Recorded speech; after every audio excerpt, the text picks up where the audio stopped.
Hello everyone, this is Dominic from Tonebase, and we're ready for another wonderful live stream with Dr. Lisa Yui.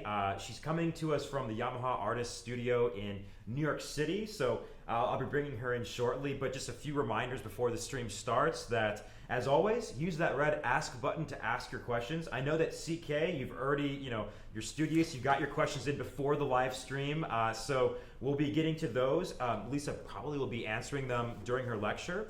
But today, if you have played the Waldstein, if you want to play it, if you're currently playing it, this is when you have an opportunity to learn from a master and ask all your questions, no matter how detailed they may be. So I'm going to bring Lisa in right now, and here's Lisa.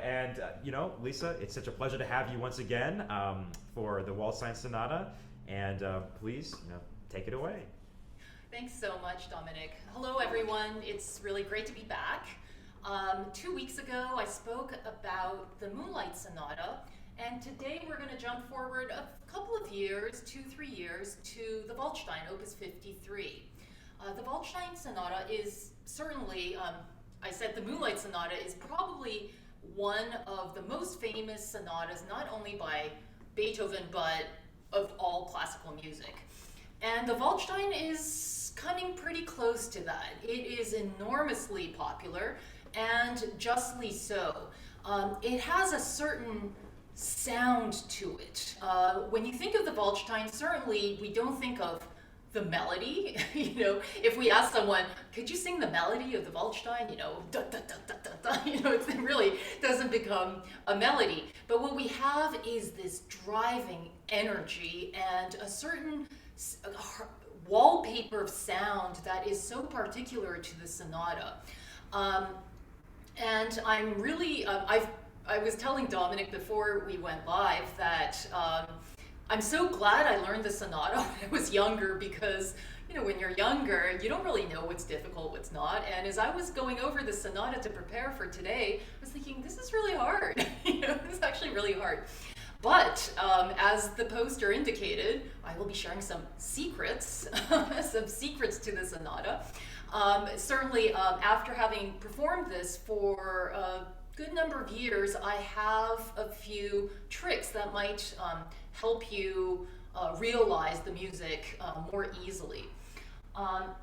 So this sonata was composed in around 1804. And the nickname Waldstein was not given by Beethoven. It's actually the name of the dedicatee, the person to whom Beethoven dedicated the sonata to. And Count Waldstein was one of Beethoven's earliest and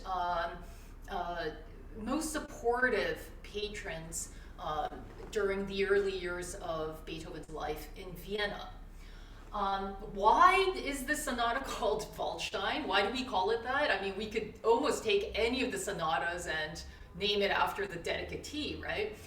One can only guess, but my bet is that the name Waldstein is strong, and perhaps it's reflective of the strength of the sonata. Probably if it was dedicated to Marie Claire, it wouldn't be called the Marie Claire Sonata, right? Because, so I think there's something to the strength of the name Waldstein. In fact, in France or Italy, this is not called Waldstein. The nickname is actually Aurore, or Aurora, which is the goddess of dawn. And that nickname comes from that transition, the really gorgeous transition between the introduction and the final movement, which goes.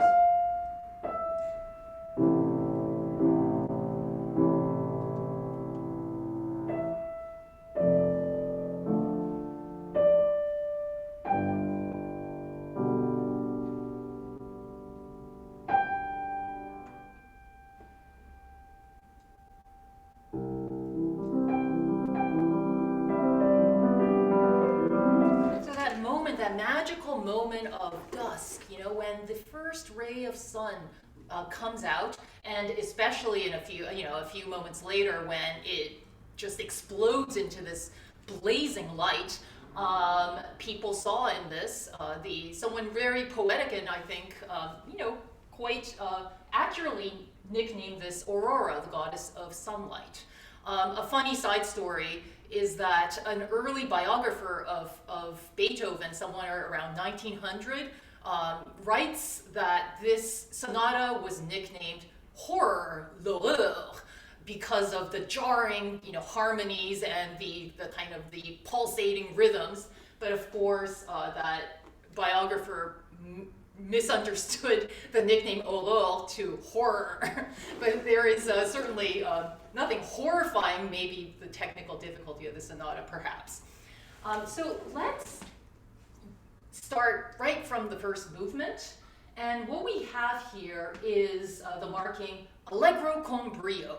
Allegro lively with brilliance. A very suitable title for this sonata, I think. Where else did Beethoven write Allegro con brio? The Fifth Symphony, Allegro con brio, right? And I think if we kind of associate the obvious energy of that Fifth Symphony opening, we might kind of approach this, or we might have a better understanding of this opening movement of this sonata. This sonata is harmonically revolutionary. Beethoven, by this point, had proven that he is a master of the sonata form, the forms that his masters Haydn and Mozart excelled in. And he's shown throughout his early sonatas that he too has mastered this form. And from around Opus 26 or so, he's beginning to experiment and really push the boundaries of this much beloved and much used form, the sonata and the sonata form. And so he has already experimented in Opus 31, number 1, the G major sonata, with the secondary harmony. Usually in a traditional sonata form, the tradition is the exposition first establishes the main key, the tonic key, and then it also introduces the secondary key in what we typically call second theme or the second group.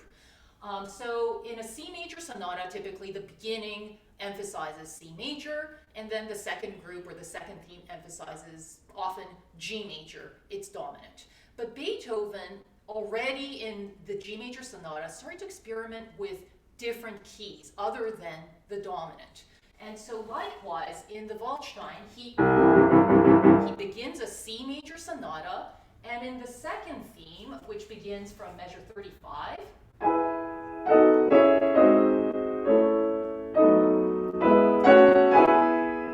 he goes not to G major, but to E major, the median, the third scale degree of C major. But even before that, when we are expecting Beethoven to really solidly establish C major, he seems to do so in the beginning. I mean, how much more C major can this be, right? C major chord. But immediately, he resolves to G major. Within 3 measures, Beethoven is already resolving, he's already modulating to a different foreign key. And then what does he do after that from measure 5? B flat major. He resolves to F major, the subdominant 4.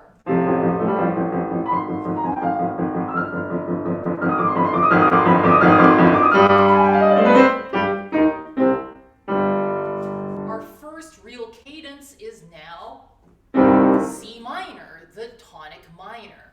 And so one could imagine, I mean, this is crazy, right? Where is the establishment of C major? Beethoven is already experimenting with different keys, and he continues to do this.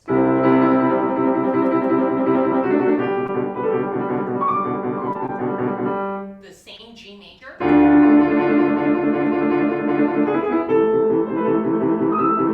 Now A minor, the relative minor. And so you can see G major, F major, C minor, A minor, all these keys are actually very closely related to C major. So he's not in C major, he's around C major in the beginning.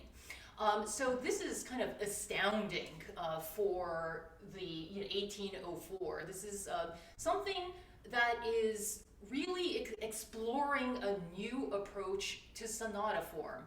And I remember my old theory teacher actually said this is the beginning of atonality, which seems kind of over the top, but in order to break free from the traditions of tonality, one must break from the decades, generations-long romance between the tonic and the dominant, between 1 and 5. And Beethoven does this fully in this sonata. This is also a highly monothematic sonata movement. One theme, basically. There's one motive that Beethoven obsessively develops. And we see this right from the beginning. This rising third, and then a descending third in the right hand in bar 3. And if we put that together, it spans 5 notes, right? But so 3 notes up, and then 3 notes down, and then he goes up, almost as if to summarize those, the breaking up of the 3 notes. He shows us a descending 5-note motive. And so this combination of 3-note scale and 5-note scale will be the predominant motive of this movement. And we see this everywhere. So, this is measure 9. We see the descending 5. We see this over and over again obsessively. If we even go a little bit forward to the bridge in measure 23, again, this is kind of, dancing around it, but it's a 5-note descending note from B, A, G, F sharp, E, right? And then if we go forward to measure 31, ascending 3-note motive, followed by the right hand, and then 5 notes going up. And then we reach second theme in measure 35. Again, descending 5-note motive. And so Beethoven, the master of sonata form, the master of, just motivic development, he's able to take a little tiny banal motives like a 3-note scale, a 5-note scale, and transform it into many, many different things. And later on in this movement, we'll explore in what more ways he does the same thing. So let's go through this sonata, some of the major sections. If you had attended my live stream 2 weeks ago, I'm quite obsessed. Sounds wrong, but I like very much to really hear the harmonic movement of a piece, and especially with Beethoven, this could teach us a lot about tempo as well as the sound that we're aiming for. One thing that I often hear in performances of the sonata is people quite often emphasize the technical difficulty of this, and when virtuosos play this, it's to show how accurately they could play the arpeggios and the scales and the gnarly runs and the octaves and so forth, that it often sounds almost like some gymnastics or a collection of Czerny exercises. And I think when we hear the harmonic movement, we'll have a better idea of what kind of sound Beethoven might have been aiming for. So, and as well as the tempo, because the tempo, I've heard this opening movement played in quite a variety of tempo. So what is the harmonic movement? What is interesting about this sonata is that it seems like such a fast movement, right? Not only a movement, a fast sonata overall, but when you actually listen to the harmonic movement is very slow. It takes a long time for the harmonies to change. So for example, the opening measures, 1, 2, 3, 4, 1, 2, 3, 4, 1, 2, 3, 4, 1, 2, 3, 4, 1, 2, 3, 4, 1, 2, 3, 4, 1, 2, 3, 4, 1, 2, 3, 4, 1, 2, 3, 4, 1,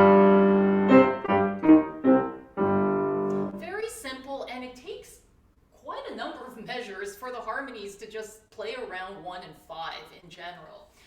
So the tempo you choose has to be quick enough for you to hear that harmonic movement. And you also see in the bass that the bass is doing a straight descending line. You're going.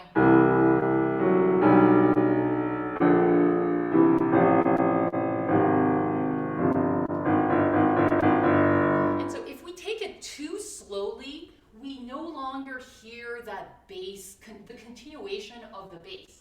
So what is your tempo really? Because everyone has a different ability to maintain harmonic movement, and mine is probably, if I think it 4/4 Allegro con brio, so there's a excitement going on inside of me, and then I'm thinking follow the harmony, it would be probably around 1, 2, 3, 4, 1, 2, 3, 4, 1, 2, 3, 4, 1, 2, 3, 4, 1, 2, 3.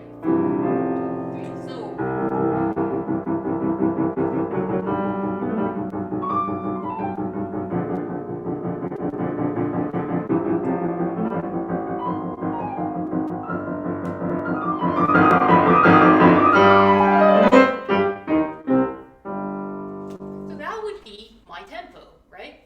If I take it too slowly, now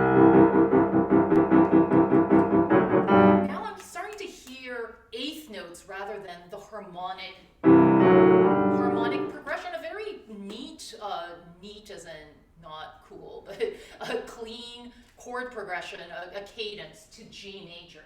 And so consider two things. How can I hear a natural chord progression? And so the piano is a percussive instrument that we try to create the illusion of duration, right? It's a percussive instrument that really is kind of a tragic instrument. It's life, the sound is immediately followed by the death of that note, right? It just declines. And so Beethoven's way of creating the illusion of holding on is to hold on, is to repeat that note. But I don't think it really means he wants an individual hammer action on each one.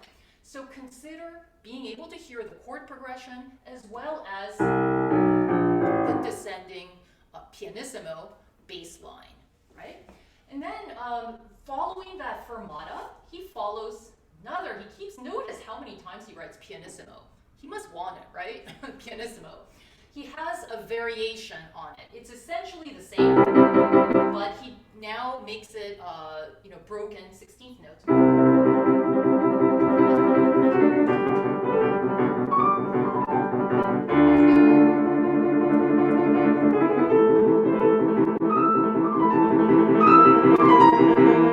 Then comes this part that is quite difficult, I think mostly for, one needs to search for good fingering. But once again, I think today I'm going to sound like a, one-trick monkey or something, but I'm really going to be emphasizing the harmonies, because we are so busy playing all these notes that quite often it's helpful to just stand back and say, what am I aiming for? What is the sound that I'm aiming for? And the harmonies are, so if my tempo is still 1, 2, 3, 4.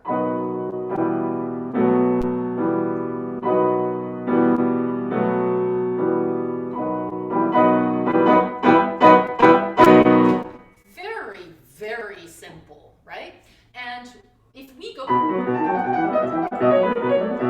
we kind of miss the harmonic sweep. Another thing that we see here that we're going to see many times in the sonata is what the pianist Alfred Brendel calls foreshortening. Foreshortening is a technique that Beethoven uses very often. It's basically he takes a motive and then he sets a certain rhythmic pattern to it, and then he makes that pattern shorter and shorter so that it almost becomes a kind of a written out accelerando. In this case, we have this B in the top. In the measure 25, we have another B. And then I think that's basically, I don't even want to call it a melody, but that is the the rhythm, the motive. So if we just really focus on hearing the harmony and hearing the pattern, the rhythmic pattern of the beat,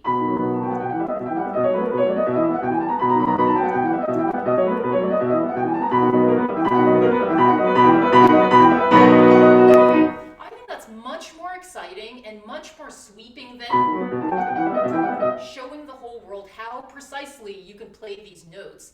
It's a sweeping movement, and we don't have to play so dryly. And I think it's helpful to consider what you're aiming for first, and everything else is kind of a filler, right? It's a filler. Now we come, oh, by the way, fingering-wise, this part is, I think you have to find your perfect fingering. A fingering that works slowly is different from a fingering that works up to tempo.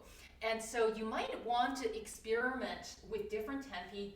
Are you able to do it slowly? Are you able to do it faster? But sometimes an excellent fingering might not work simply because of the height of your hand or the placement of your arm, right?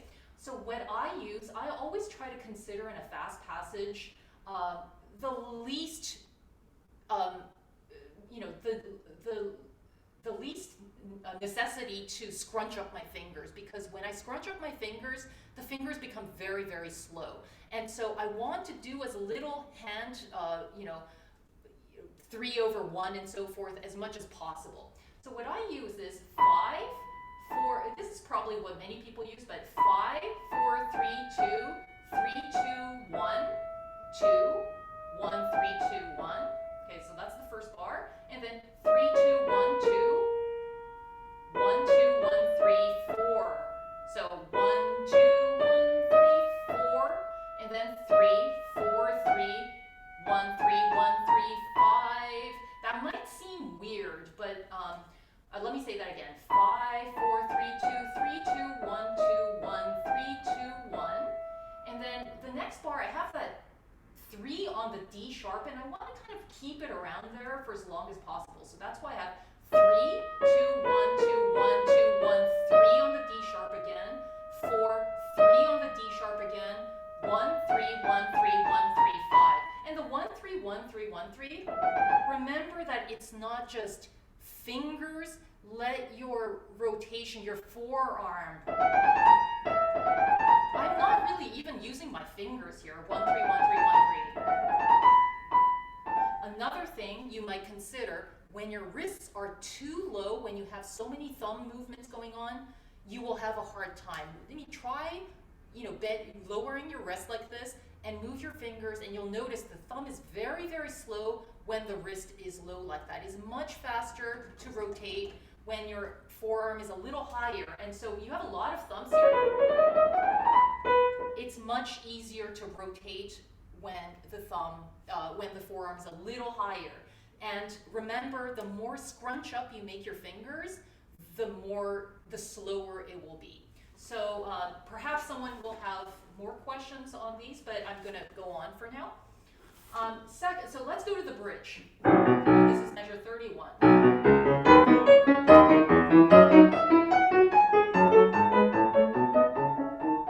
So we reach the second theme. I often hear people playing this a little slower, or sometimes even a lot slower, and it seems like the time kind of slows down, right? Because of the longer note values, half notes, quarter notes. But harmonically, it's actually the fastest it's been. Because if the beginning is 1, 2, 3, 4, 5, 6, 7, 8, it takes 8 beats for the harmony to change. 1, 2, 3, 4, 5, 6, 7, 8. Even here. But the second theme, it actually changes very quickly.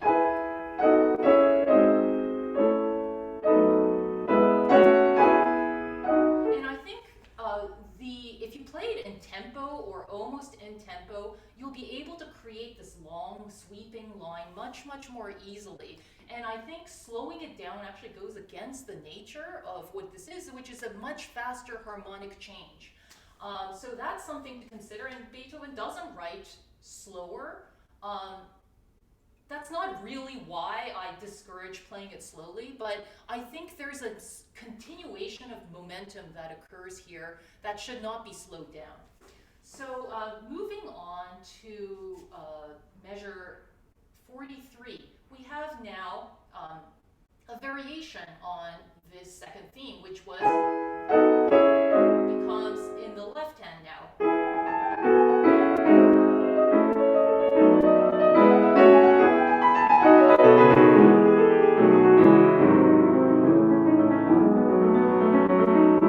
Okay, now again, a part that if you look at it, I see blackness on this paper, right? And so we immediately think, it's hard. I'm going to show how I practice my Czerny's and Clementi's and Chopin etudes and play it all accurately.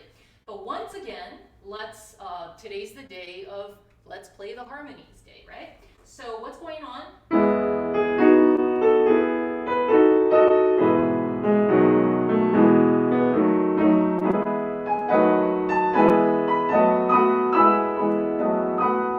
Doesn't it sound almost like a chorale, right? It's rich and it's warm, and I often don't hear this sonata, and certainly not this section, as something warm, but the harmony. So why not?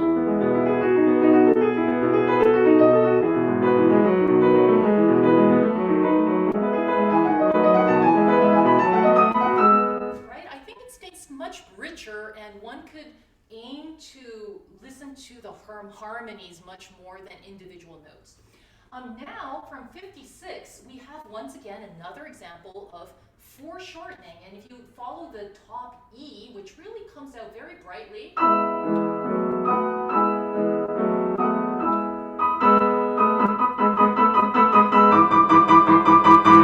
it's very exciting to hear that pattern of the foreshortening. Right? We hear this is obsessively repeating.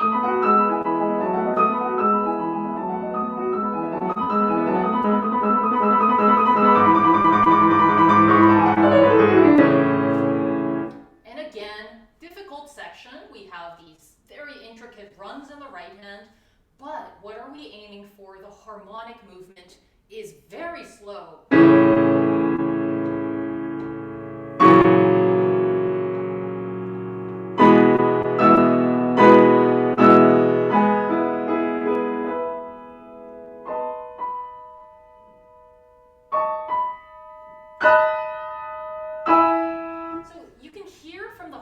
There's a certain kind of nobility to this movement. It's brilliant, but we don't have to emphasize that brilliance. I think it's much more stately because the harmonic movement is so slow. So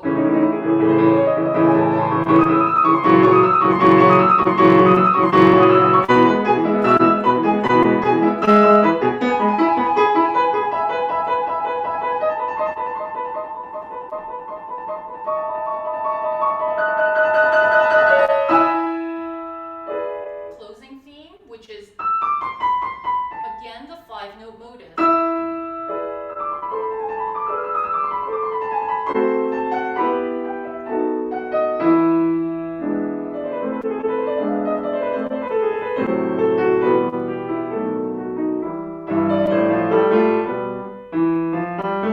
Where I just stopped, we have also ascending 5-note motive, and the right hand descending 5-note motive.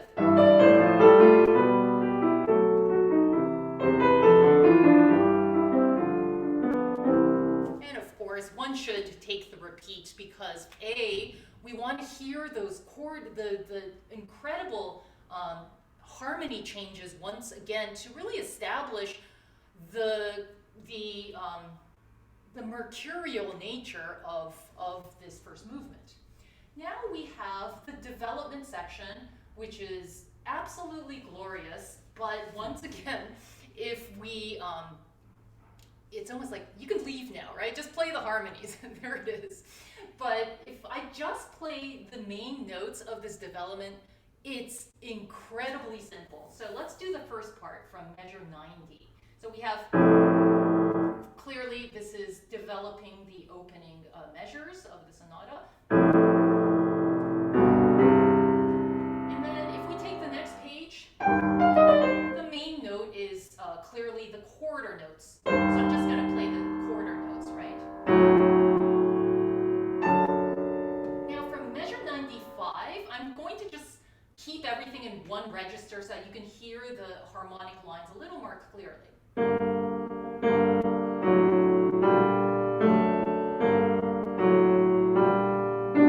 Measure 100.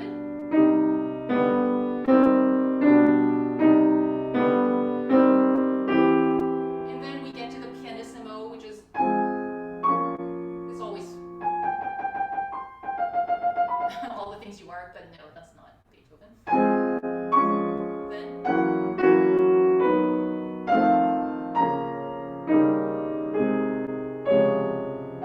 very beautiful, right? It is jazzy.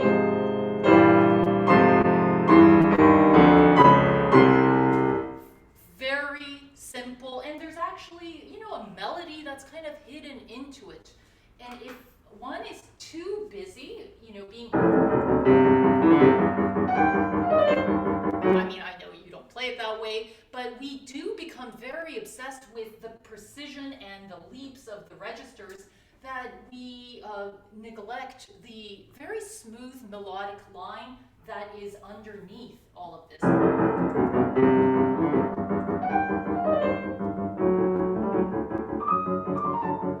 Again. So I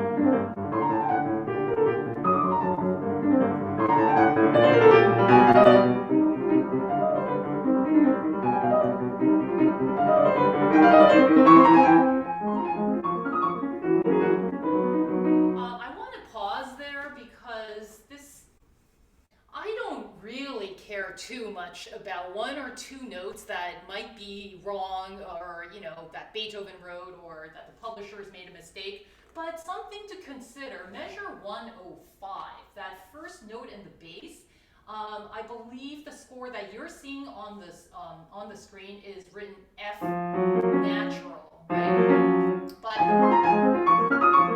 on the manuscript, actually, Beethoven wrote F flat, which would make sense because it's the dominant seventh, right? Which would be the same as every the following measures.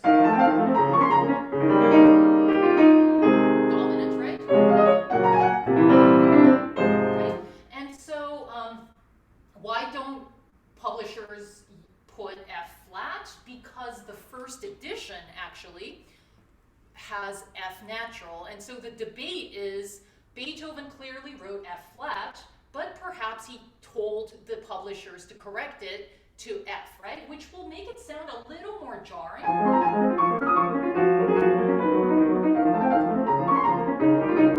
I personally think it's the mistake of the publishers. I think it's supposed to be F flat, but it is up to you.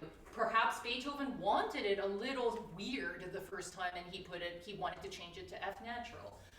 But it's good to know so that whatever you do play, it's a choice rather than just randomly playing without knowing. Now, after having been obsessively developing the first couple of measures of the exposition, we now have something that kind of develops the triplet motives, and this begins in measure 112.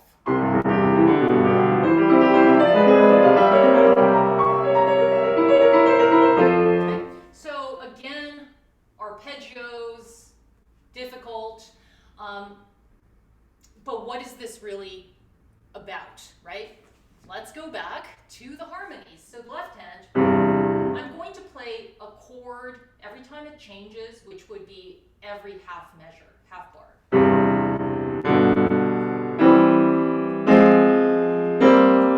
Okay, so I'm kind of blasting the main notes, which would be C, D, A, F, G, the first notes of every, a group of 6. And what is that? That's the 5-note motive, right? And he's going to continuously develop this. The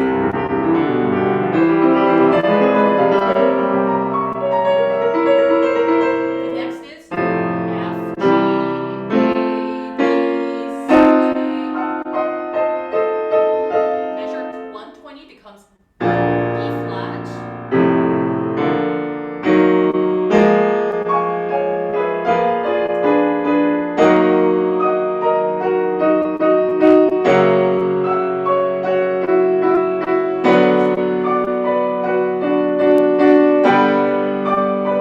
Okay, so we can see that there's actually a continuous melody line that is kind of crying to be emphasized. This is an example of what I think many pianists, when playing this, work too hard, meaning they're emphasizing notes that are not as important, right? Such as there are more important notes, more important general harmonic sound we need to hear, rather than the precision of every single note. This is an example of the combination of me thinking people work too hard, meaning I don't think you need to emphasize every single note in the triplets, but at the same time, I believe people are not working hard enough, meaning there is this buildup of momentum. Every time the sequence is repeated, we cannot give up our energy. And so, for example, the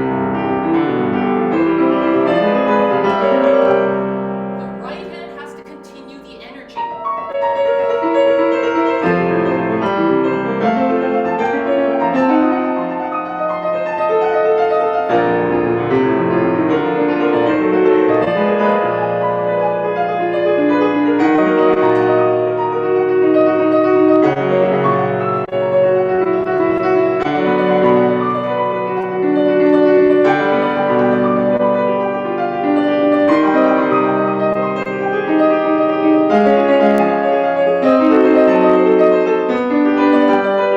And that's the climax. And if we kind of give up and pull back and then start all over again, we lose this incredibly exciting buildup in the development section.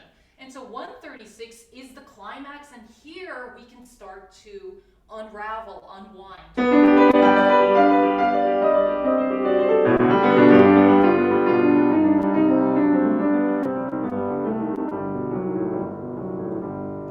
And at this point, we have the dominant pedal to prepare us for the return of the first theme.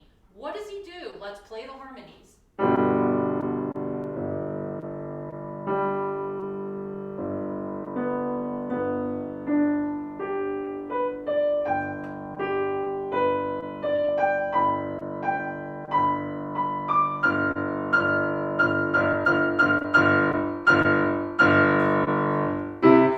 It's kind of dumb, isn't it? All he has are the notes of the G major chord. But the way he does it is what's exciting, right? So.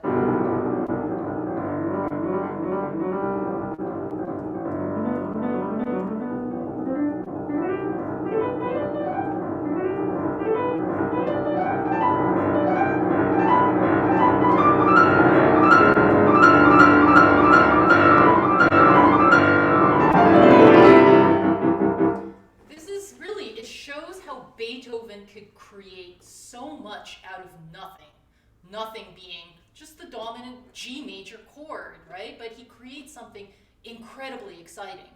And I don't think we have to try to play everything so accurately. It's nothing, really. It's just a G major chord. And if we just build up the momentum, it could be a volcanically exciting recapitulation, or the return to the recapitulation. So the recapitulation begins very much like the opening. So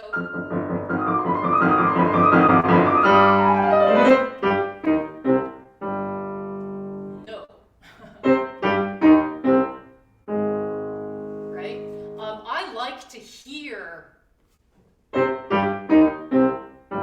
my ear before I play.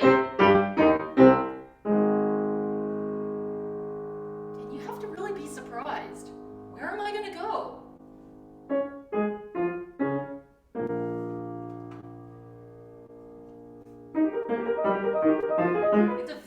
dramatic, wonderful moment. And it's really helpful to sometimes play it just like you did in the exposition so that you can always be surprised. You have to be surprised when you perform it in order for the audience to be surprised. So let's move forward because much of this is similar to the exposition. So I'm going to start from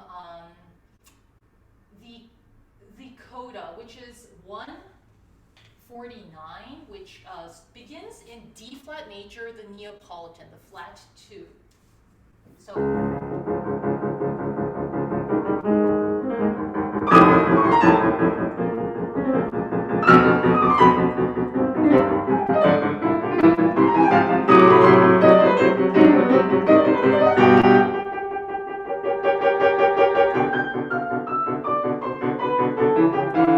Okay, secret. Secret. I think it's quite difficult in 263 to play that F octave and then take that thumb 3 notes down to play the D. And so I'm going to admit to you that I don't play the thumb. I just play F. And I do the same for. And I swear to you, no one's going to come to you after the concert and say, you skipped that note, right? And if you play it.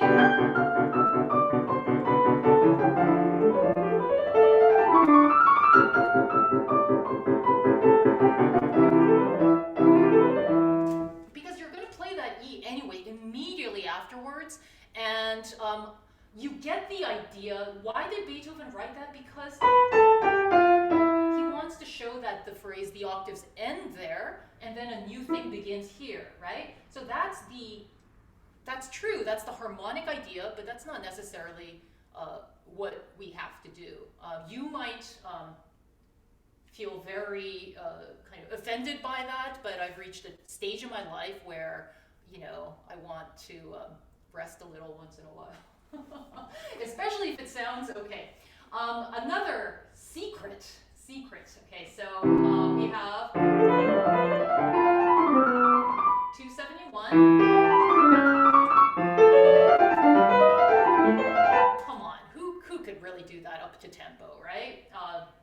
I know somehow, you're going to show me videos of gazillion people who can, but I'm talking about the grace note. You might be able to do it, but probably it's going to slow you down, and I don't want to slow down because it's mercurial and there's a constant energy, and I think it's a little lame if you do slow down. So what I do is with the last 16th note of the left hand, I play the grace note together. So in fact, I play.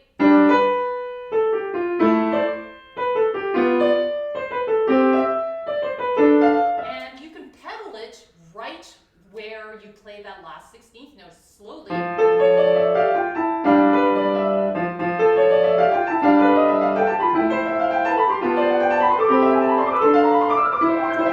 Again.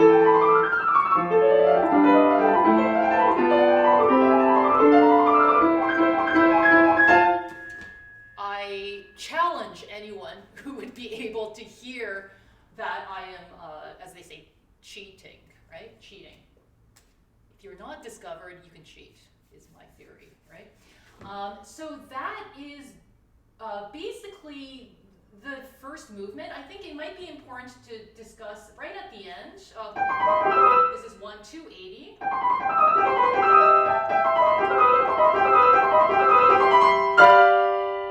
And we have almost like an operatic glissando, like a sigh from a singer. And I think one could be rather sentimental here. You worked hard, right? This is the first time we heard the second theme in C major, because in the recapitulation, he introduced it in A major, but finally we hear it in C major, and he's so happy, right?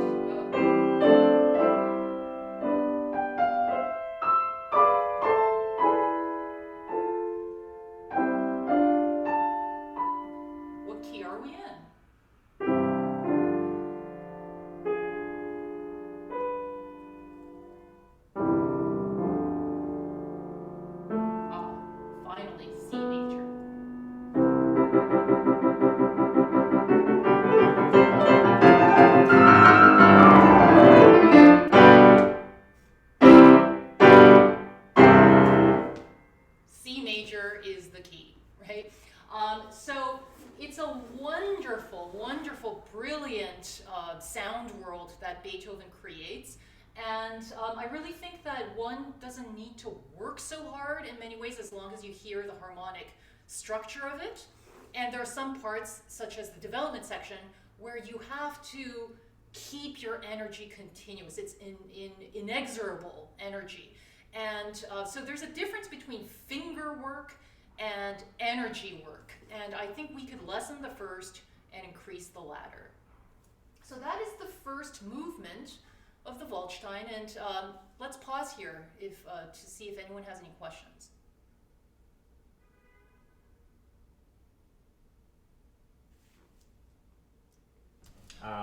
We appreciate that so much. It's been a really fascinating, lesson on the first movement. We have a few questions. Yes, actually.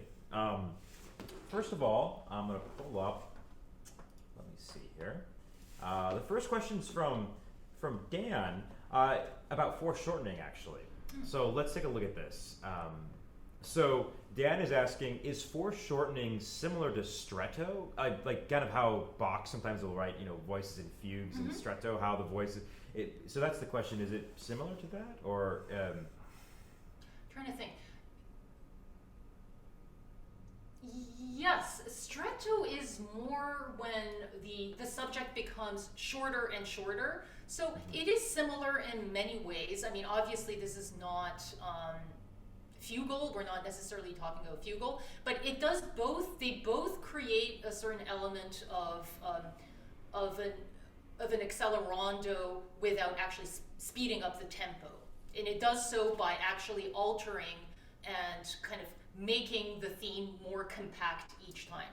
So they both create often a sense of tension and speeding up. Excellent. And then Dan also has a question about, I think we might have even talked about this last time, but how do you interpret the wedges markings that we see, particularly in the Schenkerian score? We see those wedges like the last chords of the piece, even, right? I know that we talked about sometimes like Henley will put staccato, or they'll kind of translate those. But how do you interpret the wedges markings? So Beethoven, I actually probably it's the same. Beethoven was very careful about differentiating dot, the staccato, and a vertical slash, a slash, right? A dot is obviously staccato, short, and a wedge, or in Beethoven's case, a vertical slash, was more of a weighted accent, a heavy accent, and one could even say quite often espressivo. So instead of rather than that, and it's a little more obvious. I think most musical person would play the end in a kind of a heavy accent. It's not as often occasionally where, can't think of an example in this sonata, but he can use it for slower movements. And when we play very short in those moments, it just seems completely out of character. And what he wants is espressivo on those notes. And quite often those are melody notes that he wants brought out. And as you mentioned, Dominic, in the older Henley edition, the complete sonatas edition, they don't differentiate between the wedge or the slash and the dot. But the newer edition that they have been releasing individually, they have made the correction for those. The Schenker is very good at showing the differences, and the Wiener Urtext, the Universal Edition, actually they do make the difference very carefully. Excellent. Well, thank you for that. And then I know that there were some specific questions from CK about passage work in the first movement, particularly about bars. You'd kind of talked about it a little bit, bars 23 to 28. Yes. And then as a continuation of that fingering, and actually just so that I got all the fingering in, but just so I can double check, in bar 24, in bar 24, the second beat, what was your fingering for the second beat? 1 2 1 3 with 3 on the D sharp. Right. Okay, Yes. that's what I thought. I was just writing it all in, Yes. scurrying quite frantically, but I got all the Right. fingering for everybody Yeah. that's curious, and I'm putting the score up one more time so that you can screenshot that if you want. And then, just out of curiosity, CK was also asking about bars 93 to 106, and in those bars, he'd also mentioned that sometimes he struggles with Alberti bass, dealing with this type of pattern in the left hand. If you have any advice for perhaps, an Alberti bass, you have to have it smooth like a motor. Maybe, I think he's talking about how it sometimes isn't quite smooth enough, the Alberti bass in the left hand. I'm not sure if CK is referring to the 96 or the 105. I'm not quite sure where the Alberti bass is. Yeah, well, why don't we talk about what's your approach for like, we're all looking at the score right now. So like in bar like 96, for example, that left hand, there's obviously like, it's sort of this Alberti bass type of thing, but there's a lot of rotation going on. What advice do you have for the left hand not to get locked up, for example? Yes, good question. First, when you're getting the thumb involved, the thumb works very differently from all the other fingers because, these fingers move down and up. This does not move this way, right? This thumb, if you want the equivalent of this, the thumb would have to move this way, and obviously we can't play the piano with the thumb in that movement. And so to try to play the thumb down like this, it's very slow, very fatiguing. So we have to rely on rotation. I like to tell my students to aim for the corner of the thumbnail. That's the sweet spot. The side of the nail would make the hand too low. So the corner is quite often the good height for the thumb. And as you mentioned, there is a rotation of the forearm going on, very small, very small. And another thing is we don't have to come up to all the way up for the key, halfway, right? Or even less. And another thing, when we're repeating these patterns over and over again, it's helpful to have a little beat. So the thumb is not playing in the same place. It's not quite going all the way to the side or any way up here, but it's not on the same place.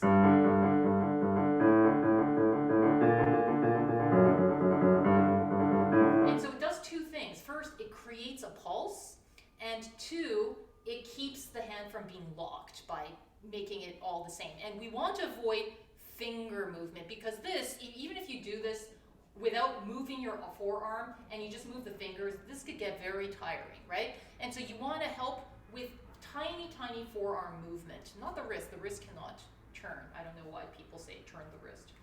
If you can, you should go to a doctor. But that's my brief suggestion. Yeah, and I also noticed that you are particularly voicing you're not voicing both notes exactly the same. That bass note you're voicing a little bit stronger, and the thumb seems to almost be like this ricochet effect where it's kind of like a rebound of the first note. And I know some people, they will play this left hand very, like every note, but actually, Yes. you're doing this in a really nice way where there's actually a small amount of relaxation, it looks like, in your thumb that you're. I have a feeling after this class it's going to be like that grasshopper a centipede who can't dance after being asked which foot he's using first. Yeah. What I'm also doing is I'm obviously thinking technically, but more than that, I'm really thinking.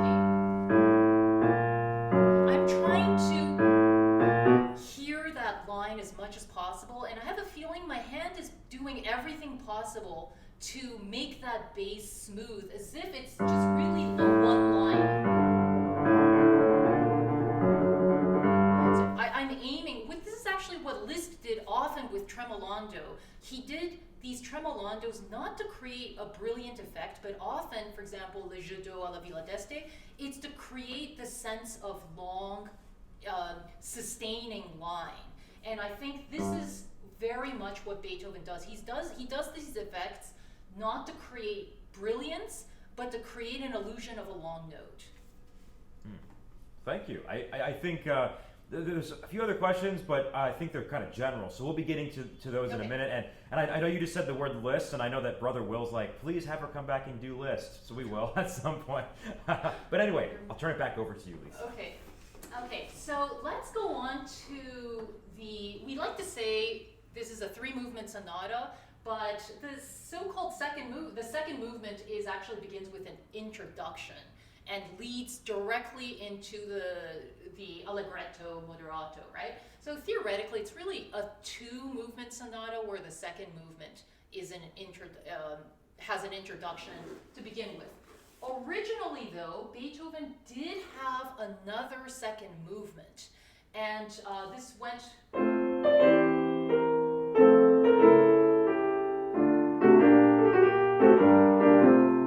This later, it's an 8-9 minute piece, later was removed, and it was titled Andante Favori, right? And it's the work without Opus 57, and it's a very charming.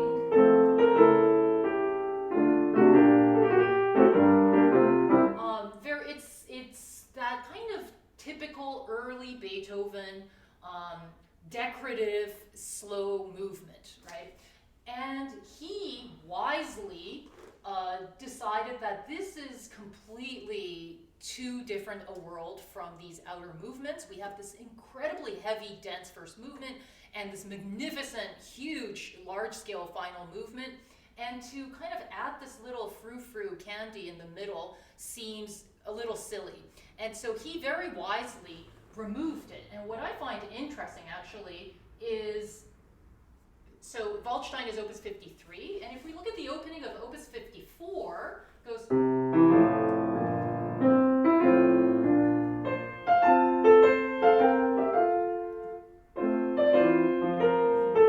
It can go straight into the Andante Favori, right? It has the same rhythm, it has the same movement, the kind of the charming elegance, and it's almost as if Beethoven kind of was like, oh, I wish I could have used that movement. Okay, next sonata, I'll use this kind of the same universe as this. Perhaps. Those are the things that make me happy, thinking about these things. So instead, what does Beethoven do? It's magnificent. He gives us this very mysterious, mystical almost, introduction. Many people find this a little odd and difficult to interpret. Many people, I don't know. I've encountered people who find this slow movement or introduction baffling. But once again, if we listen to the harmony, it's actually quite simple, right? First, the structure. It's ABA. Very simple, straightforward ABA. The beginning, of course, is the A, and then we have from measure 10, or pick up to measure 10, we have this ring forzando low register melody, and then the A section returns from measure 17. And then there's a bridge into the final movement. And so it's basically this pianissimo opening and closing with this very lyrical middle section. So let's talk about the harmony.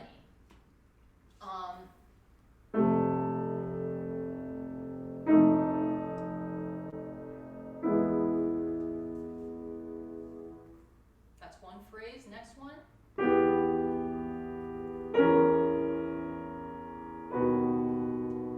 Next phrase.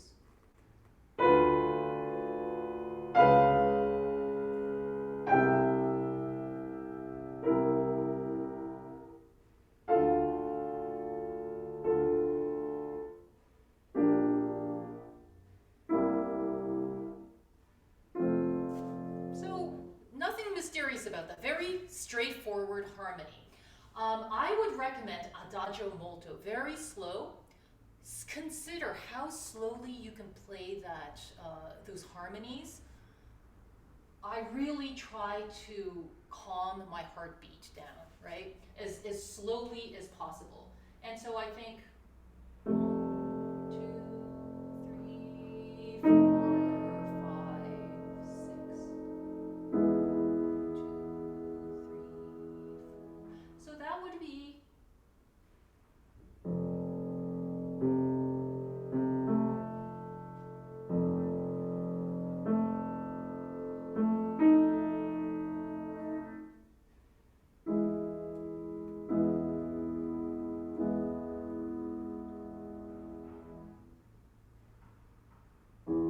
pauses are very important here, right? The silences are incredibly profound.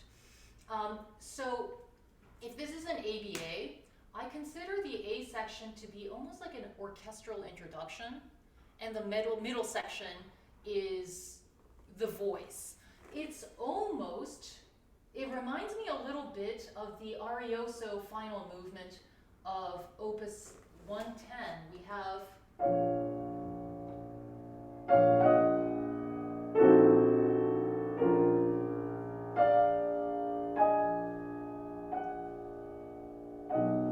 and then later on the Arioso emerges.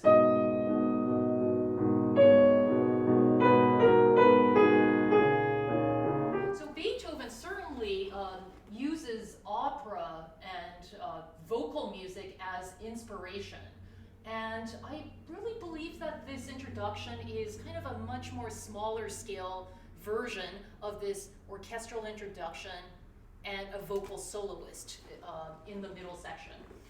So we have, let me play for you from measure 5.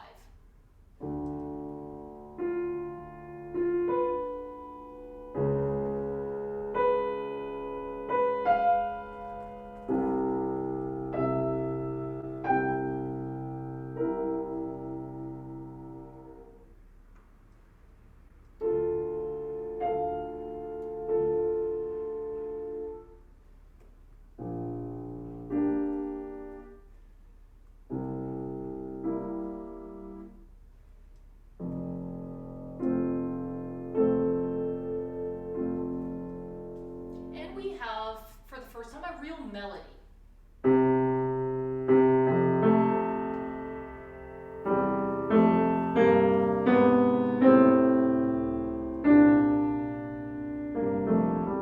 And perhaps this is orchestral interlude.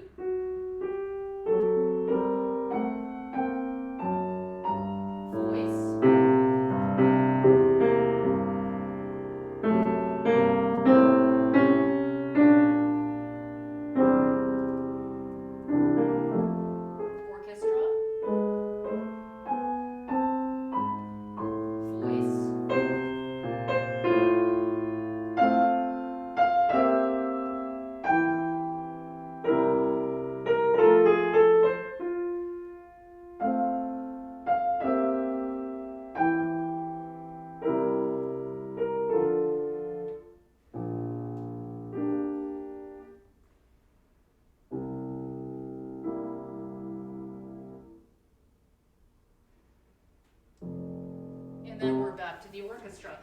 So I think when the rinforzando, the melody emerges, one could be very, very expressive there. It's in an incredibly singing register, and when he writes these staccatos under the slur, which Chopin does, quite often decades later, it means espressivo. You can kind of compare it to the vocal ta, ta, ta, when we're emphasizing a syllable. And so I think this passage, the middle passage, could be very, very expressive and warm. So when the orchestral interlude reappears, this time he continues to prepare for the bridge into the Allegretto. So if we go from measure 21,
we have settled into the dominant of C major to prepare for the C major Allegretto. And that G at the end, under the fermata, to me, is a miracle. It is one of the most beautiful notes, I think, ever written for the piano, right? And it's kind of, you realize that beauty has to be in context, because G on its own is really nothing special. But after this haze, right, the mysterious, I mean, I think Aurora is a very apt nickname for the sonata, because there's something misty and mysterious about this introduction, and that G is almost like clearing the air.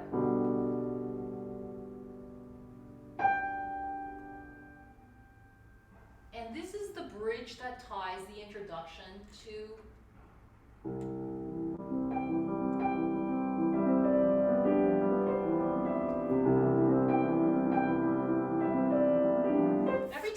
that G in the opening of the Allegretto, I think, oh God, don't let me destroy this, because it's so, so beautiful, right? So here in the Allegretto moderato, Allegretto, what is Allegretto? We quite often think Allegretto is a little slower than Allegro, but in fact, if we look at the markings of Mozart and Beethoven, we often see composers replacing andante with allegretto or vice versa, but never do they replace allegro with allegretto. Andante and allegretto are actually closer than allegro and allegretto. So another way of saying it is allegretto is not a very fast tempo, it's a very leisurely tempo. And as if to emphasize that, Beethoven writes moderato, right? Not too fast. Which makes sense, because after that hazy, I mean, he wants to just gently open up the window for this G to clear the haze of that introduction, right? Beethoven gives the famous markings of pedaling here. And unlike the Moonlight Sonata, where he actually writes in full words, senza sordino, con sordino, he writes here actually PED, and when he wants the pedal off, he puts a little circle, which means off. And this is what the first edition publishers also followed as well. You have a PED and a circle when he wants the pedal off. And so that means there's a haze. The dominant and the tonic overlap. Off pedal. Off. Now this is great because he overlaps the E flat and the E natural under one pedal.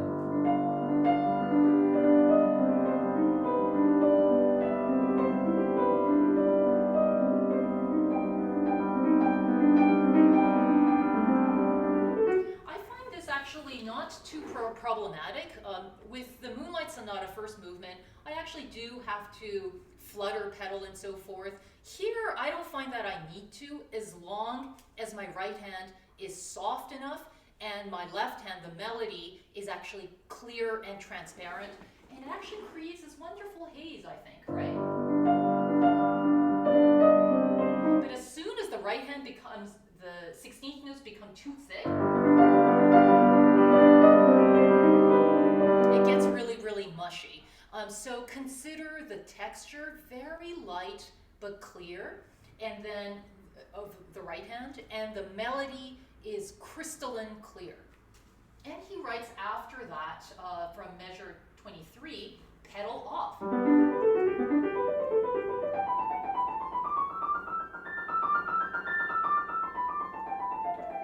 And I think it's very beautiful, this passage. I don't really have anything against people who use a little bit of pedal, but I think it's actually more beautiful, albeit more difficult, to play that passage without pedal, and it becomes very sweet and transparent. Now we have the trills, right? And there's this wonderful crescendo that appears, which I think this is the moment where if there is really an aurora, the sun comes up.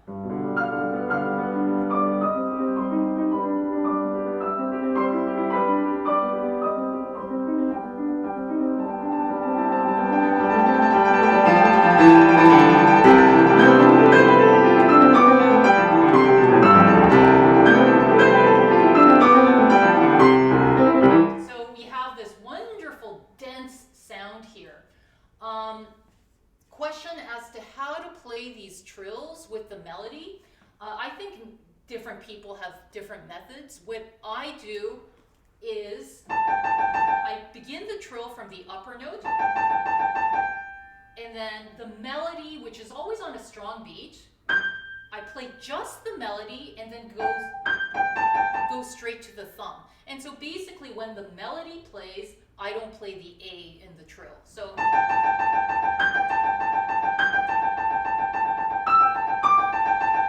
now this is the challenging, the G. How am I going to play the G? I play just G, and then within that last beat, I add another note so that I can return to, so basically I go A, G, A, G, A, G, A, G.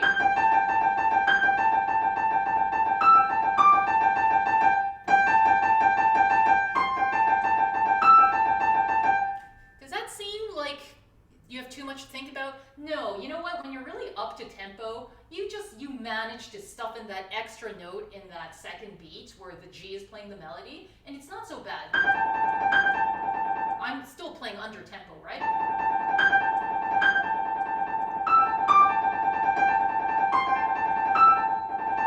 Okay, and if I do play it up to tempo,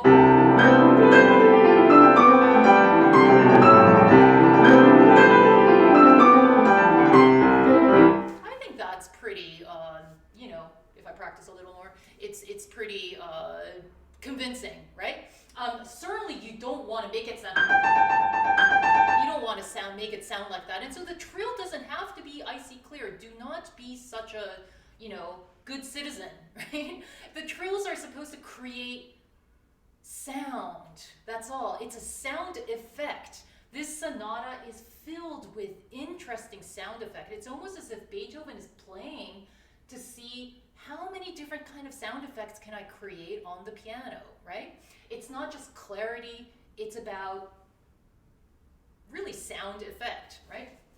Now we have our first episode because this final movement is a rondo where the main theme appears and then you have some episodic themes. And so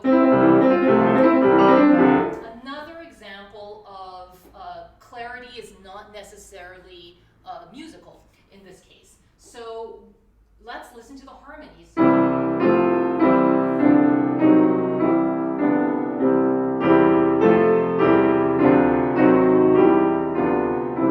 Again, notice how rich and beautiful and chorale-like it is. It's lost if you play it that dryly, and you're working too hard. It's too much work, and you don't need to.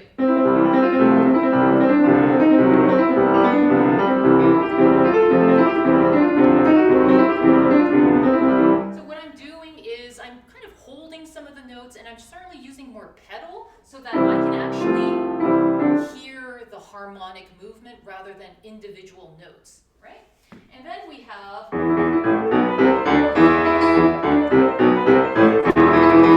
this is another example of where I think people can work harder, meaning the will, right? I often, people, we often talk about you have to crescendo here, or there's a sforzando here, but a crescendo here, which I think there should be a certain drive or a crescendo towards the sforzando, but if that's not enough, you have to want to get there, right?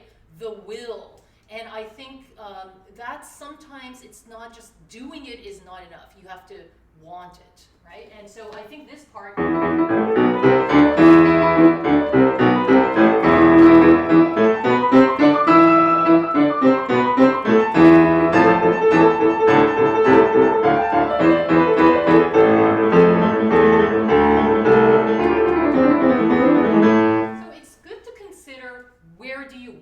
To go, right? And don't give up, right? There can't be a moment, it should be exhausting, right? Exhausting emotionally, not physically. And those are two different things sometimes, right? Let's see. And then we have the return of the main theme. And then let's go to the second episode, which is, fun, right? So we get to measure 175, which is the second episode. Speaking of will, right? What is the effect we want to create from here? There is this motive that repeats in each hand and then modulates to different keys, right? So we have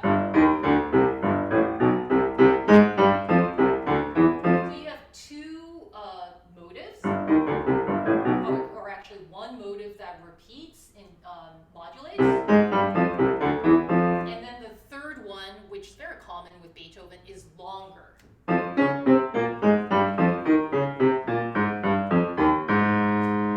And then that continues.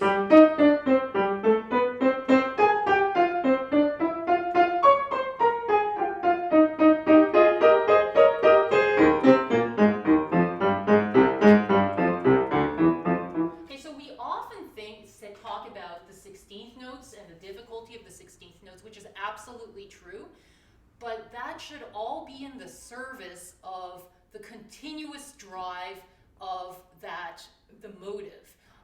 It is better to mess up some of the 16th notes as long as you can maintain the drive of the other hand. Don't let the difficulty of the 16th notes slow you down or weaken your energy in any way. So if you have a hierarchy of importance, it's definitely the 8th notes, right? So.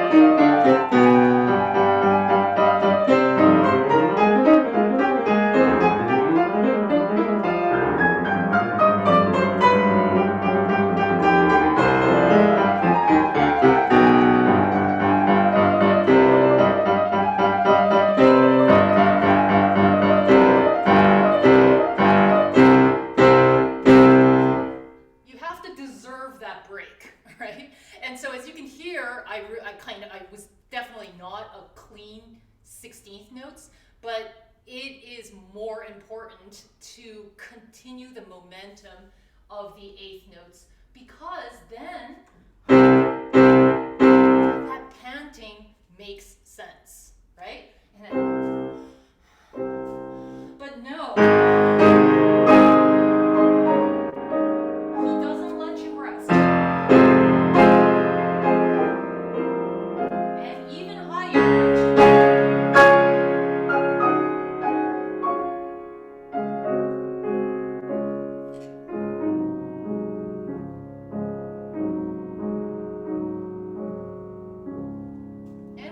This absolutely glorious D-flat major episode where the harmonies really don't go anywhere, right?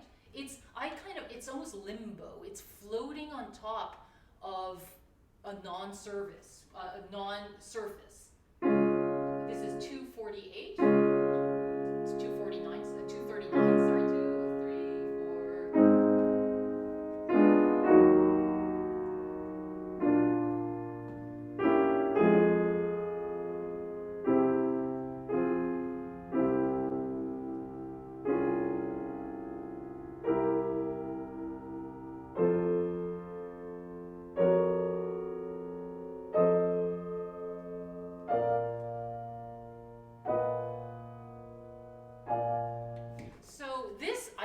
One of the most difficult passages because, after all that work, the heart is beating and we want to kind of keep the momentum up, but we have to be completely timeless here, right? And if we can do that and maintain the pianissimo, it could be very, very beautiful.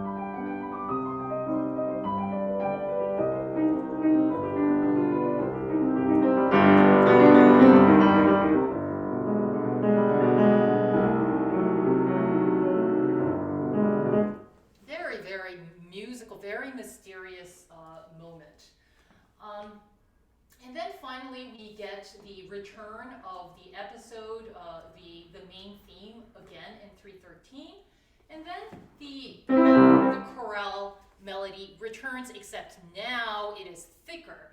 Once again, if you play the harmonies, this is even more dense.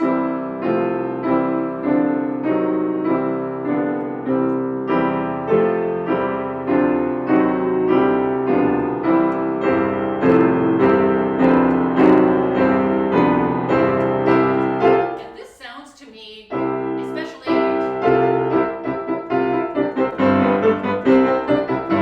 the choral fantasy, right? Which Beethoven composes in 4 years or something, which requires full orchestra and piano and then chorus, right? And that piece is about the unity of brothers and universal love and so forth.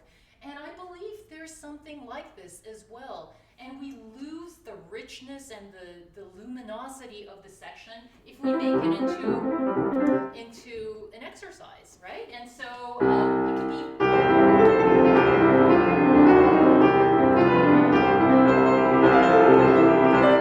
very dense with very little work if you allow the pedal to help you and to build the density of this passage. And it could be absolutely overwhelmingly awesome, this part.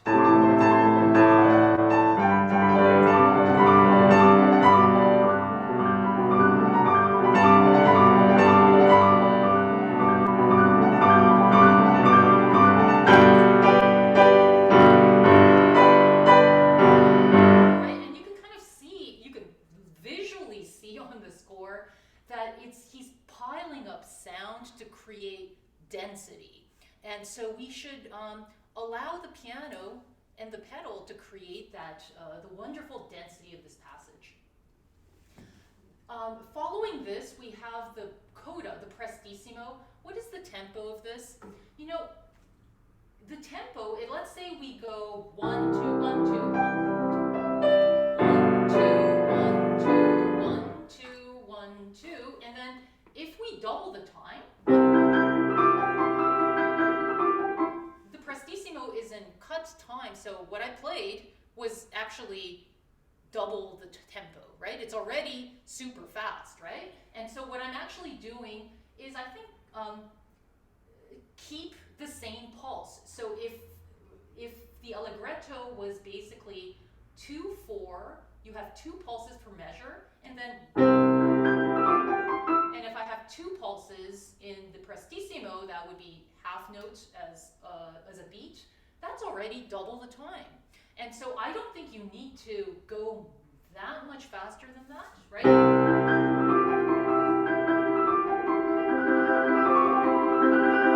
Again, pedal, he writes, right? 1 pedal. And so what he wants is lightness and brilliance. And if you go too fast, you won't really hear it.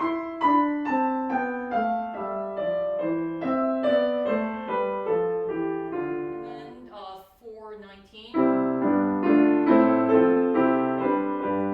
I mean, again, very, very chorale-like, and I don't think you need to go much faster than that.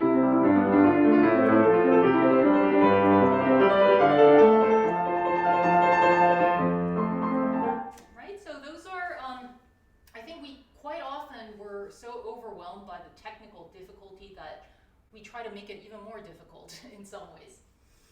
So let's get to the topic that many people want perhaps to talk about, which is the octave glissandi.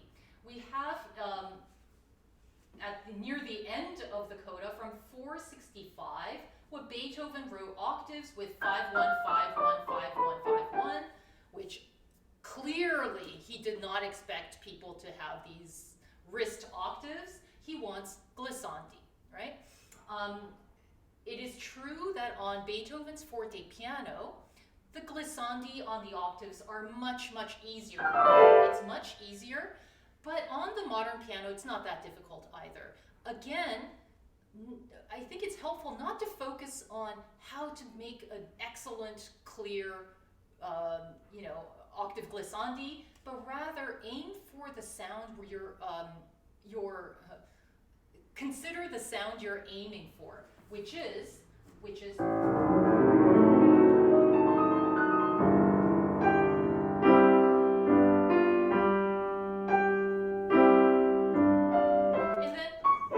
then he wants a kind of a slide in between that. But the harmonic rhythm is G, G, G.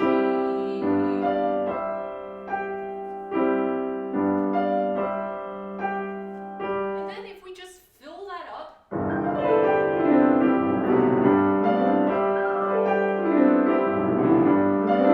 it doesn't have to be so precise. So what I'm actually physically doing, I'm absolutely, the main thing is to play the main notes on time and clearly and luminously, right? And the rest is basically filler. I'm playing the first octave not so clearly because this is a weak beat, it's already kind of mid-beat. And after I play the octave, I break my thumb slightly because I can't do a glissando on the flat of my thumb. I do it on my nail. And so what happens with my hand is if I break my thumb, I can't quite reach an octave. But once I have the octave, the first note, the rest is not so important, right? And then I play octave, and then I break the thumb again. So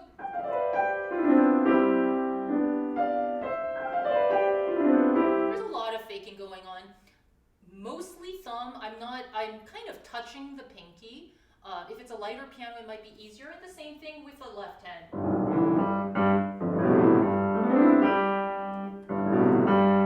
I'm breaking the thumb here as well. But whatever I do, whatever notes I hit, the seventh that I'm playing instead of octave, I am not missing the timing of G, G, G, G, F, D, G, G.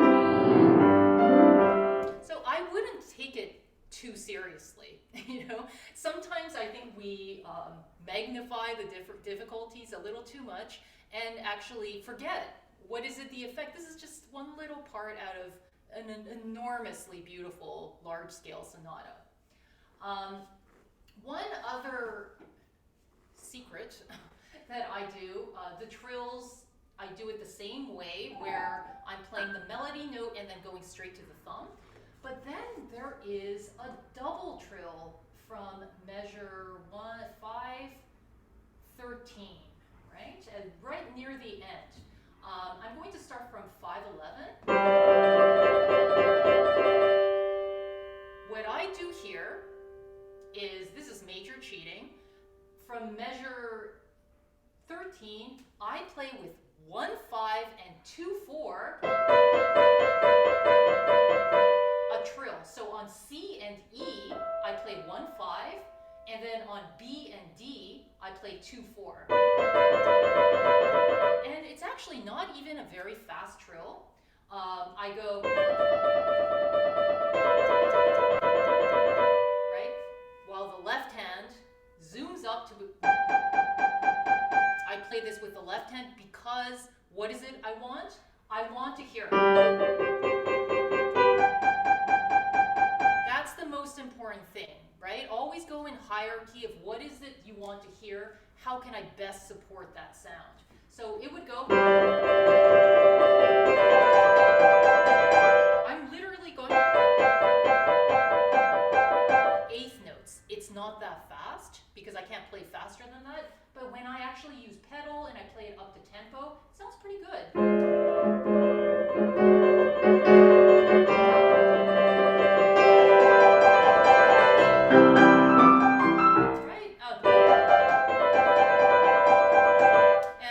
I'm kind of blasting the trill right now, but you don't have to play it so loud because you have the G octave in measure 511.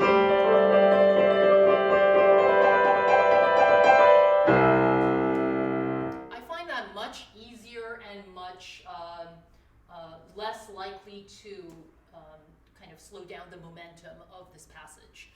So those, I'm sure I would be curious to see what your solutions are. I mean, I'm definitely not saying that this is the only way, but this has helped me, these kind of tricks have helped me support the musical vision that I have without slowing me down and keeping the general sound that I want to make.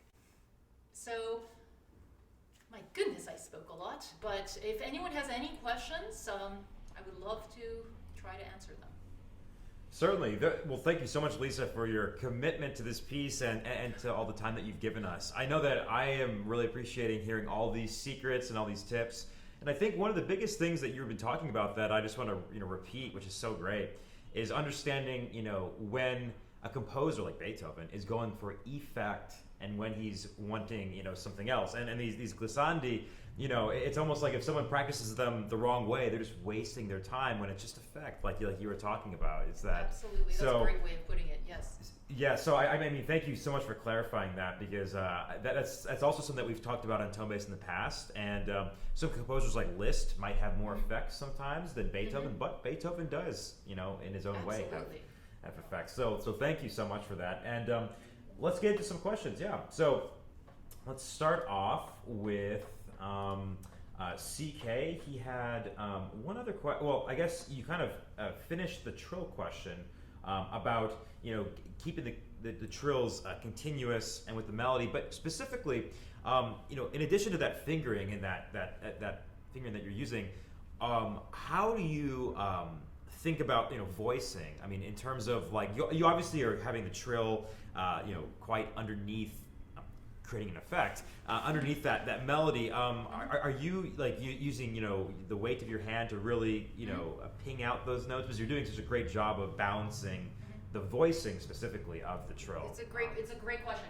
First, I'm not holding on to any of the melody notes at all, right? And the reason why I'm not is because when you're trilling, you need the support of the entire hand. Meaning, if my pinky is sticking out like this, and I'm, what Taubman would call isolating, I'm having a very, very hard time when one member of the family is, at a different location, while the other members are trying to work on something. When you're trilling, the more relaxed position or natural position the hands are in, the easier it is to control. So basically, if I'm pulling away one part of my hand and trying to do another thing with my thumbs and 1 and 2, it will be very difficult. So you'll notice that once I play the melody, and the same, my hand, my pinky immediately goes to support the trill. And the same applies for the melody. When I'm playing the pinky, I don't spread my thumb out to the other direction. So without pedal, it's that short. And with pedal, and with the trill, it's going to create that haze anyway. So pedal does many things other than just simply connect notes, right? It creates density. The more notes you add onto the pedal, there's more sound. It also could create a kind of a hazy atmosphere. But in both cases, you don't have to work so hard when you play. And that's why the trills can be very, very light. If you miss 1 note, 2 notes, it's not going to really make a difference, because what you're doing is the equivalent of taking pastel and smudging it on the paper. Thank you so much for that, because I agree that it just seems like it's always funny to hear you play it with no pedal, and then you add the pedal and it feels like the glue that just keeps it all together, So thank you very much for that. And then let's take a look at another question. I think those were all of CK's questions. We're going to get to some of the questions that were asked today. Starting with, actually, how about with Yarko? Yarko has a question. How would you rate this piece in difficulty-wise compared to the Moonlight Sonata, actually? That was a comment that a lot of people were making, is that, wow, this piece seems like you need to have so much stamina, from the beginning, that muscular opening, so to speak, to like this prestissimo, this allegretto that just gets faster and faster. So what do you think? I learned this at a younger age than I did the Moonlight, and so it's very difficult for me to judge because, when you learn something at a younger age, you don't really consider, the reputation of a piece in many ways. It is significantly more difficult, I think, than the Moonlight Sonata. I think the final movement of the Moonlight is difficult. I think to put it together conceptually is difficult. The Waldstein is difficult, but as I've mentioned, I think people work harder than necessary on it. I don't think it has to be that difficult. When I say stamina, I'm thinking more of this momentum, the energy, the emotional stamina, rather than fingerworks. I think fingerworks, it's not a piece like this is not something like building weight, muscle or something. It's not something that if you do it 5,000 times, you're going to get stronger. It's about doing it correctly, moving your hands in the correct manner, using the correct fingering, of helping with the pedal. Those are the things that will help you play faster and more strongly. It's not about working out, right? But there are certain stamina elements, meaning things like this passage has to go to the end, and so that is related to technique rather than technique and musical concept rather than muscle. I don't know if that really answered the question, but I just want to emphasize that it's not about how much you work. It's not about how strong you are as a person. It's about moving your hands, choreographing your body in the correct way. Absolutely.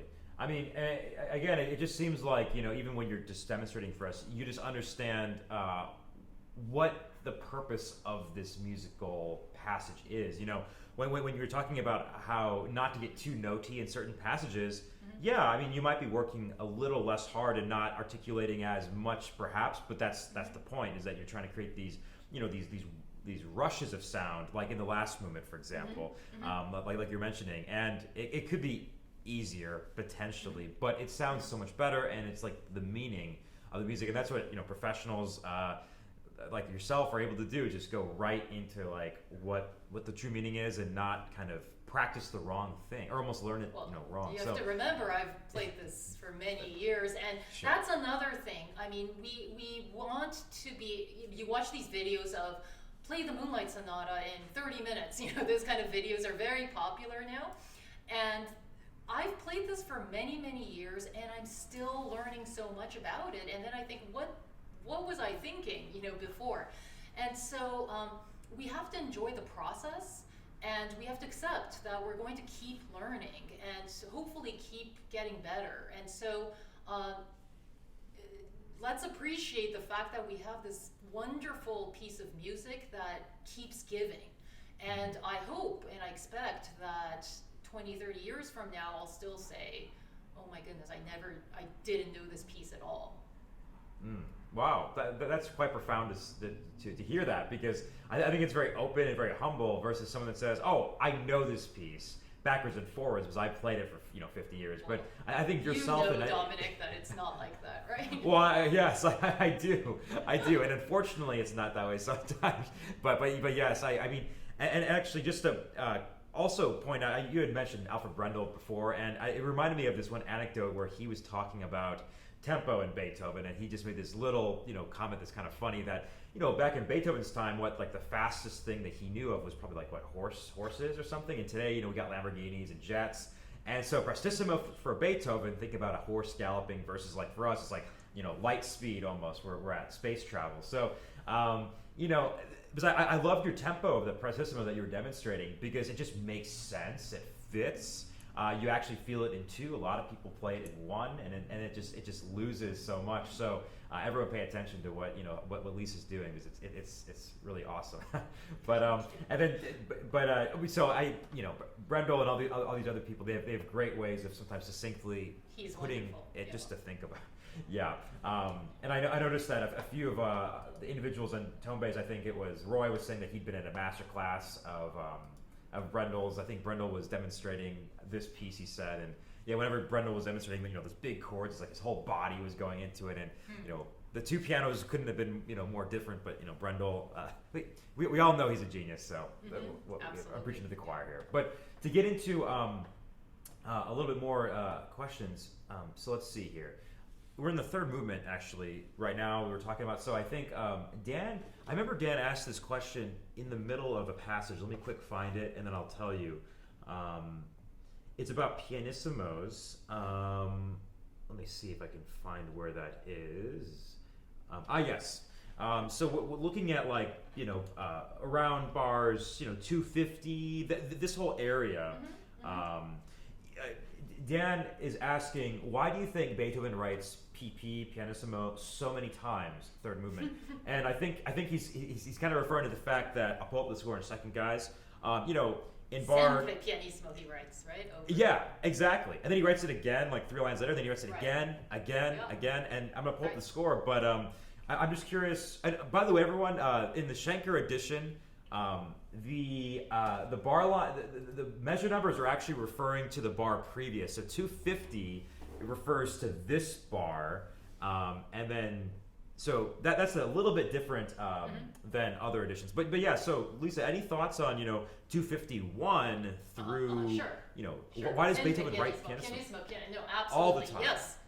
I think I know why, and the answer lies in go listen to performances of it and hear so many people not doing it, right? And because. It's tempting to become expressive, and it's such a long passage of pianissimo that it is tempting for us to start doing stuff to it, right? And Beethoven knows this, and so he says it's a little like Allegretto moderato. Allegretto is already a moderato tempo, but he's saying Allegretto moderato, right? And it's a confirmation, please. And also in the Moonlight Sonata, he writes pianissimo and using pedal, right? And at the bottom, he writes it again, sempre pianissimo and consordino. And so he knows when people might ignore his writings, his markings, and this is kind of, there's something lovable about it, right? That it's almost like he's a teacher saying, pianissimo, don't get louder, pianissimo, pianissimo. Many of us still ignore it, right? Because it's such a long passage, and it's tempting to start doing stuff to it, but when we listen to him, it's so beautiful. And it's not just simply let's do what the composer says, it's because it's Beethoven, and he always knows what he wants his piece to sound like, and it's usually better than what we think. That's a great way of putting it. Oops, sorry about that. Yeah, that's a very, very good way of putting it. Yeah, and then the other question that we have from, it looks like, Sue, is, and we might have talked about this a little bit, already, but sorry if this repeats in the chat. Sue's getting new to this, as she puts it. Any tips for left-hand repeated notes without sticking, getting stuck? So, I mean, I guess that could apply perhaps to a variety of places, perhaps even the Alberti bass, pinky, or from not getting too stuck in those. But if there's another passage, I wonder if there's any other left-hand repeated notes that might. I don't know if this would. Isn't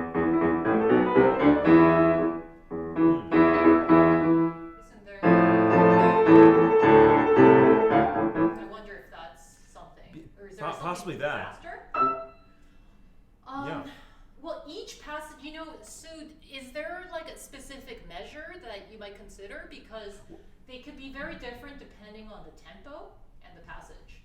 Well, even I'm actually wondering, I know some people, even the opening of the piece, sometimes people get a little bit, this, getting that crisp sound and stuff, we've in the past, we've talked about how if you want to, do a really crisp staccato, almost grab the note, right? Right. But obviously you can't really do that in this opening, which I'm going to pull up in a Yes. second. I mean, how do you still get a crispness? Are you using like your elbow a little bit, or I'm actually not playing it all in the same, each chord is played slightly different area of my fingertips, and I'm really going towards the next chord. So if I exaggerate,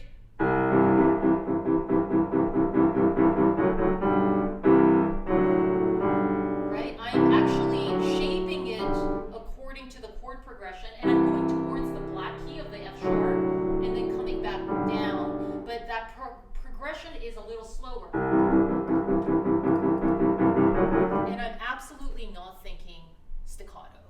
I'm actually thinking play, play, play, play, play. And I'm not coming all the way up to the top of the keys. I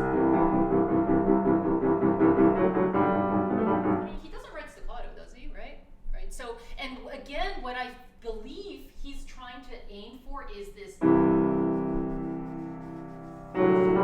that progression. But unlike, the piano, the first chord dies immediately in volume, but he wants to sustain it. So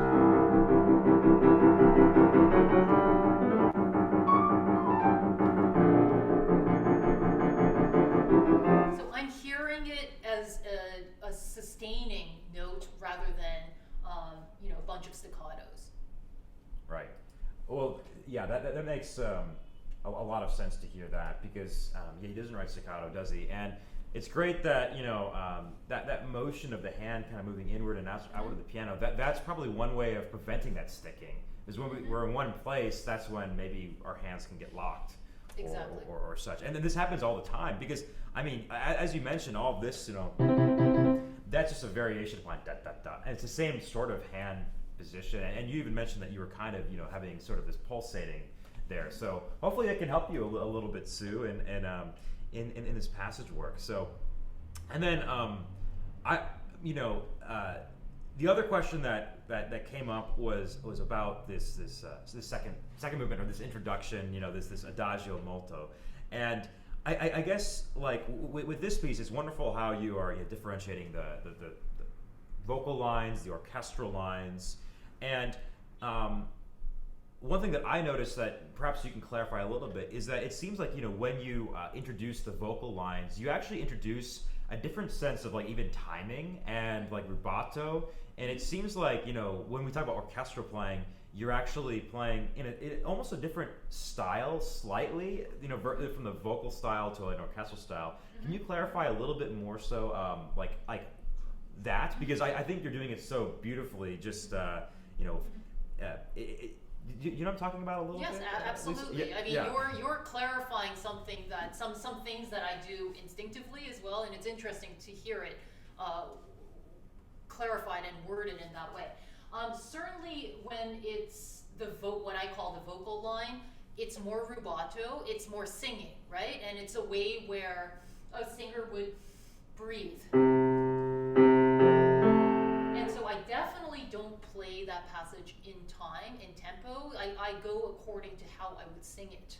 Whereas the outer sections, I'm really, as an orchestra really doesn't play rubato, right? There's a certain sense of pulse one must maintain. And so that's what I try to realize here. The pulse is quite regular, and in my mind, I'm really thinking 1, 2, 3, 1. Even if I'm not saying the numbers, I'm thinking bum, bum. That there's this very steady beat that is running through, and I'm weaving through it. Whereas the middle section from measure 10, that goes out the door. I'm playing according to what I hear and what I feel. Gotcha. Wonderful. Well, I think that definitely clarifies that, at least for me, but also for everybody, is the way you think about these things. And it's almost like it's interesting to hear you talk about this is all expressive music and all expressive content that you're creating, but there's different levels of expressivity. Not necessarily better or worse. It's just different types of of not everything's that vocal singing bel canto style. Because if everything was, it would not be as important, would it? So I think that's really again this opening. I don't think we're making it up, right? Because in No. measure 10 he writes rinforzando, and those staccatos with under the slurs, those are expressive markings. And so I think Beethoven is really showing us that this passage is very, very expressive. Absolutely. There's nothing in the score that you're not referencing and using, which is always the mark of a great teacher. That it doesn't feel random. What you're saying to us, which is great. Well, I think we're coming up on 2 hours, so I think we'll probably be wrapping things up. The last thing that I do want to just plug is Lisa does have a wonderful DVD that I'm gonna throw on the screen really quick. That she's teaching, all these different Beethoven sonatas, Opus 10 number 2, Waldstein, Sonata, and then of course Moonlight, and then actually CK. This is a cute comment. He had asked, "Hey, if I purchase your CD, how can I get your autograph on it?" Because you also have a CD, right, of some very different music. Can you talk a little bit about that? You mean Weber and Duschek? Oh yeah, exactly. Yes. That Yes, one. Yeah. absolutely. Yes. I like the kind of the in-between periods composers as well. That's as you mentioned, a CD, and the Beethoven sonatas are DVD, and it's a double disc where you have a Blu-ray and a DVD. But CK, I would be happy to sign it for you and send it. So just drop me an email. Great. Well, we'll definitely connect you two, and but I think with that we'll be wrapping things up, and just want to thank everybody, and Brother Will. I definitely agree. We should have Lisa back for the Liszt Sonata. I don't know. Have you played that piece, Lisa? Oh ever? yeah. Yeah. Yes. Yeah. So at some point, You're making me work. I know, but at some point down the line. You don't have to. We're not asking you to play it. We're just asking you to talk. Because again, you're so eloquent. So and much so, to talk about. Yeah, I would love to talk about that piece. Tell me about it. But down the road at some point, indeed. But in the meantime, I'm sure we'll be having Lisa back sooner than you guys think. So stay tuned. And then just to remind everybody, we got some great live streams coming up this week. Thursday with Professor Assis. He'll be giving an introduction to diatonic harmony.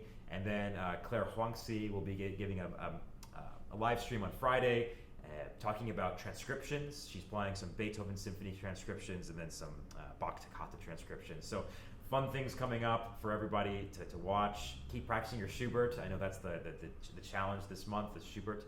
And Lisa, any last words or thoughts? No, it's such a pleasure to be here talking to you and answering these questions. Thank you so much for attending and your wonderful questions.